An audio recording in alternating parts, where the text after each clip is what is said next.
আমি ছোট থাকতে মনে করতাম বাসায় যদি একা থাকতে পারতাম তাহলে মনে হয় লাইফটা অনেক মজার হতো। কিন্তু এই কাহিনীটা শোনার পর আমার কাছে মনে হচ্ছে বাসায় একা না থাকাটাই ভালো। আজ নিজেকে স্বাধীন মনে হচ্ছে। আজ আমি বাসায় একা, আম্মু গ্রামে গিয়েছে।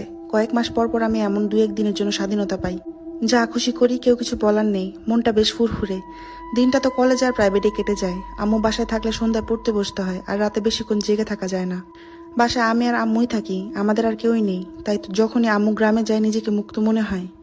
আজ রাতে আমার আর পড়া হবে না। কিছুক্ষণ বাইরে হাঁটাহাঁটি করার পর ঘরে এসে বসলাম। রাতের খাবারটা আজ বেশ তাড়াতাড়ি সেরে নিয়েছি, রান্না করাই ছিল। এখন একটা হরর সিনেমা দেখতে বসেছি।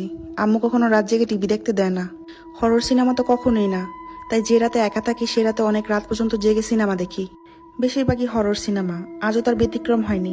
আজকের সিনেমাটা মোটেও ভয়ঙ্কর না, বরং কিছু কিছু জিনিস দেখে প্রচন্ড বিরক্ত হচ্ছে। মানে লজিক বলো যে কিছু একটা আছে, সিনেমা নির্মাতারা বোধহয় জানেন না। সবে 9টা 30, খুব ঘুম পাচ্ছে। সচরাচর এত তাড়াতাড়ি আমি ঘুমাই না, কিন্তু আজ চোখে এত ঘুম কোথা থেকে জড়ো হলো বুঝতে পারছি না। শীতের রাত, তাই কম্বল মুড়ি দিয়ে শুয়ে পড়লাম। একটু গরম অনুভূতি হয়, ঘুম ভেঙে গেল। কেমন যেন অস্বস্তি বোধ হচ্ছে। গা থেকে কম্বলটা সরিয়ে দিলাম। হঠাৎ মনে হলো ঘরে আমি ছাড়া অন্য কেউ আছে। ঘরে কেউ কি থাকতে পারে? আজে বাজে চিন্তা মাথা থেকে ঝেড়ে ফেলি। আমি পাশ ফিরে শুয়ে পড়লাম। কিছুক্ষণ চোখ বন্ধ করে শুয়ে থাকার পরও ঘুম আসছে না। এখন মনে হচ্ছে আমার পিছনে কেউ একজন শুয়ে আছে। আমি কখনোই ভীত প্রকৃতির মেয়ে না, কিন্তু এখন আমার ভয় করছে। আমি স্পষ্টভাবে আমার পাশে কোনো একজনের অস্তিত্ব টের পাচ্ছি। মনে হচ্ছে কেউ যেন আমার দিকে বড় বড় চোখ করে তাকিয়ে আছে। বেশি কিছু চিন্তা করা ঠিক হবে না। আমি মুহূর্তের মধ্যে পিছে তাকালাম। না, কেউ নেই। আমি বিছানায় উঠে বসলাম। এখন আমার মনে হচ্ছে ঘরে অন্য কেউ আছে। আমি কি ঘুমানোর আগে দরজা আটকাইনি? মনে করতে পারছি না। যদি এমনটা হয়ে থাকে তাহলে? আর কিছু ভাবতে পারছি না। কারণ নিঃশ্বাসের শব্দ শুনতে পাচ্ছি, জোরে জোরে নিঃশ্বাস নিচ্ছে। খুব ক্লান্ত কেউ নিঃশ্বাস নিলে যেমন ফুসফুস শব্দ হয়, তেমন শব্দ শুনতে পাচ্ছি। অন্ধকারে কিছু দেখতে পাচ্ছি না।